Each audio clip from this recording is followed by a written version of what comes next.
The story of the weekend to me was quarterback leadership. I was at a college game this weekend. I was broadcasting Washington State versus Utah. And what I noticed and picked up from that experience was that you can see and you can hear leadership. It's very obvious when you're standing on the sideline of a college football game. Oh, that dude's a leader. That dude's not. You see it. People are clapping and encouraging each other, or they're talking to each other. It's vocal. It's an active thing you have to participate in. Leadership is active. And that's the one thing after this weekend I learned. I am done with shy quarterbacks, quiet quarterbacks, quarterbacks who are not active, participatory leaders. That's a hard word to say. If I don't hear you and I don't see you, you're not a quarterback I want to believe in and buy into. I'm done with that. You know, I played with a running back one time. He was awesome, man. Great guy. Did every little thing right. Had a heart of gold, a work ethic that was really inspiring. And he was always in the right spot. He was. Gave tremendous effort, ran really hard, hit his holes hard, made great cuts. He picked up blitzes, which is incredible for a running back. He did everything right. He did. I called him Mr. Reliable. I love him. I love him to this day. But you have to ask a hard question. Is he a great leader? Is he a leader? Period, right? Is he a leader? And the answer is kind of a leader. He's a good example for sure. You want guys who are showing other people how to act and how to carry themselves. But you don't want a quarterback who is a kind of leader. You look at that guy and you go, is he a leader? Kind of. At least I wouldn't want that guy to be the leader of my football team. A kind of leader is a neutral presence. They do nothing negative. They're not bad at all. You can't pin that on them. But they also don't lift up the people around them. A couple quarterbacks really, really impressed me this weekend. Number one was Gardner Minshew, the Jacksonville Jaguars quarterback. You guys know how much he means to me. It's so exciting to me that he's indeed the lead story of today's podcast. I'm not going to read you his stats. Maybe I will later. They don't matter, though, to the story of what happened. Gardner Minshew struggled early in this game. He played against the Denver Broncos in Denver. 76,000 people. They're all very loud. They wanted him to fail. He was sacked a bunch at one point. The Jaguars and Gardner were down 17-3.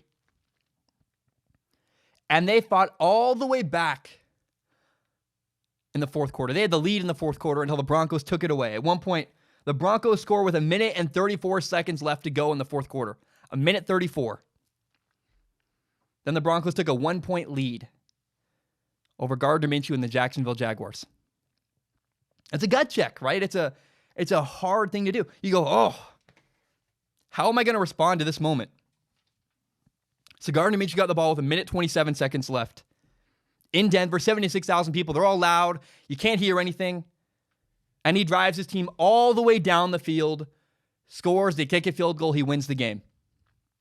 You can see and you can hear great leadership. It's on the sidelines. You watch Gardner Minshew. He's clapping. He's encouraging. You hear sound. You can hear the guy. You can see the guy. He's rallying his football team, continuing them, picking up their spirits, causing them to fight harder and continue to fight. He fought back after a rough start. When you start poorly, it's easy to give up, easy to lay over. And by the way, in case you're curious, his stats were he was 19 for 33 passing at a 57% completion percentage, 57.6, make it sound a little better. It's not that great. He had 213 yards passing, 2 touchdowns, no interceptions. He had a solid day, right? Not great. He battled back for sure from what was a horrible day, became an all right day where they won the game. He played pretty well in the second half, though. I will acknowledge that. And, the stats are not the story here. Gardner Minshew's leadership against the Denver Broncos, that is the story to me. He's only a rookie, and yet he galvanized his team and led them to victory. What does the word galvanize mean? It means to shock or excite people into taking action.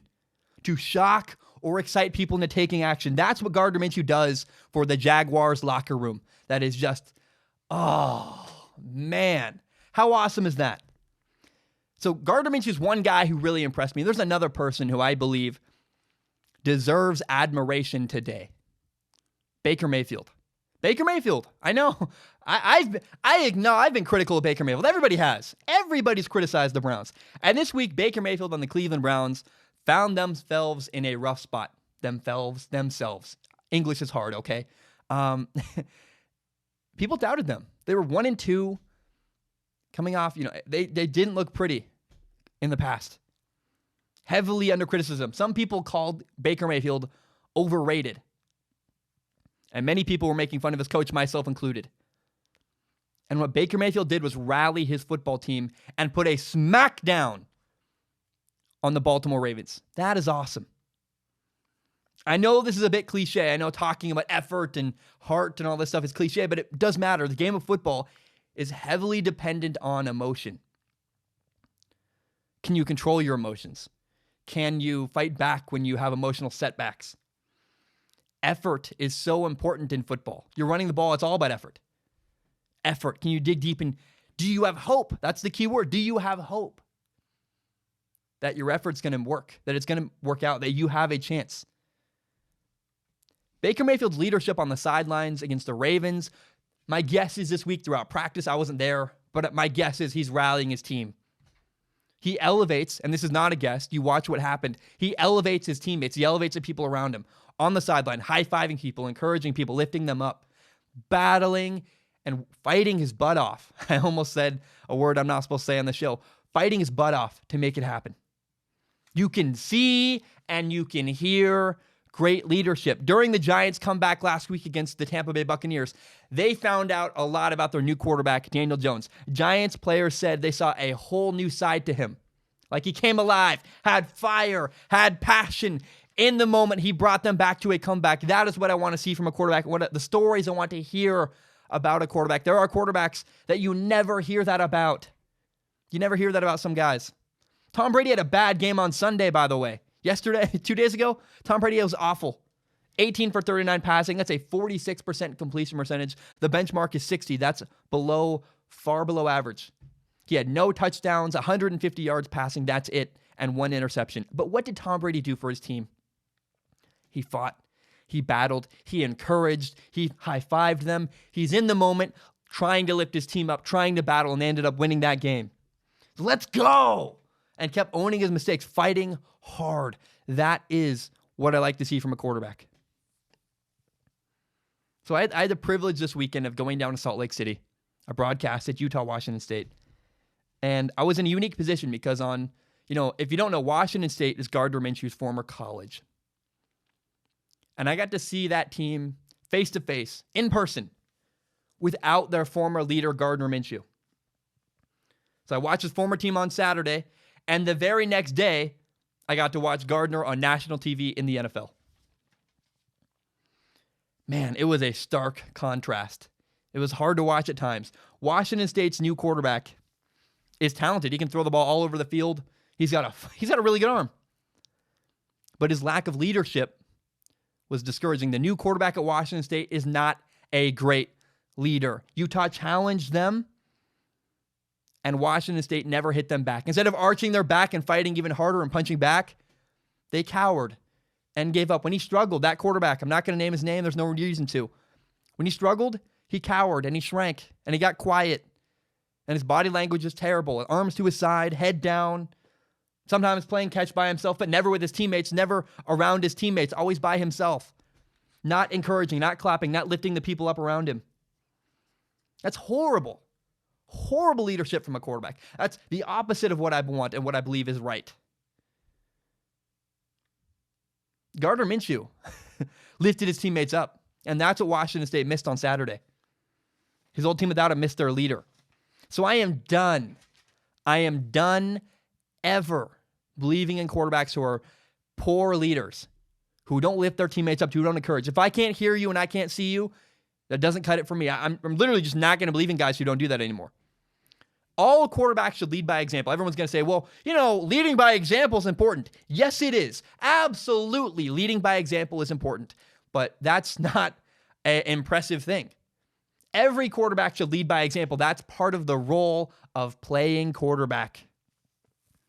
And when someone calls, here's a great example. I don't mean to throw him under the bus. When someone calls Marcus Mariota someone who leads by example, all that means is he's quiet because they can't find anything else good to say other than, well, he does the right stuff. Every quarterback should do the right stuff, but I want to hear a quarterback speak up, encourage your teammates. This is why I believe in Georgia quarterback Jake Fromm. Georgia quarterback Jake Fromm is awesome. He does not have the most gifted arm. In fact, Jacob Eason, the quarterback he beat out, who's at Washington, University of Washington, has a far better arm than Jake Fromm. But Jake Fromm is a galvanizing leader who lifts up the people around him, who rallies, who fights, who's there in big moments. His presence is super important. Does your quarterback have presence? Can you hear him? Can you see him? What kind of leader are they? If they lead by example, to me anymore, that's not good enough. I am done with quiet lead by example quarterbacks. There's a better option.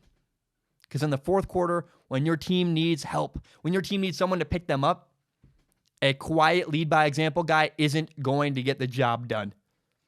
I want to hear you and I want to see you. Those are the leaders I will invest my energy into and pay attention to and talk about. Because if you don't lead that way, I don't think you're going to make it happen in the fourth quarter when it matters most. My name is Zach Schomler. This is my podcast, Strong Opinion Sports. It is my favorite thing in the entire world. And you may not know, my dream when I graduate college eventually is to do this show as my full-time job. Now, I also want to be very upfront and honest about my plan and what's going on. I recently monetized my YouTube channel. What that means is that some of my videos make money through ad revenue. Now, it's fewer than you think. A lot of my videos get claimed. But in the past, I've received donations through the form of PayPal and Patreon.com. PayPal.me/Zach Schomler, Patreon.com/Zach Schomler. So because I'm making ad revenue, it felt weird to just get donations. I wanted to give something back to the people who support me on Patreon. So now there's a reward. If you support me on Patreon, you can submit questions at the dollar level or above. You just need to give $1 a month. If you do that, you can submit questions to a pool of questions where I look at. I'll read all the questions on Patreon, and I pick the top couple every episode and read them and answer them on a segment called Ask Zach. Pick the top couple questions and answer them at the end of every single episode. Now, that's for people who want to support me with money. If you have no money to give, I totally understand. I've actually never supported anybody on Patreon. I feel kind of weird about that. I'm a broke college kid myself. I totally understand. But if you believe in me and if you believe in my dream and still want to help me, one thing you can do is help me grow by telling your friends about Strong Opinion Sports. Share it on Facebook, Twitter, Instagram, whatever it is. Help me grow by telling your friends about Strong Opinion Sports. Guys, thank you so much. I know that was a long spiel. I really appreciate it, and hope you have a great day.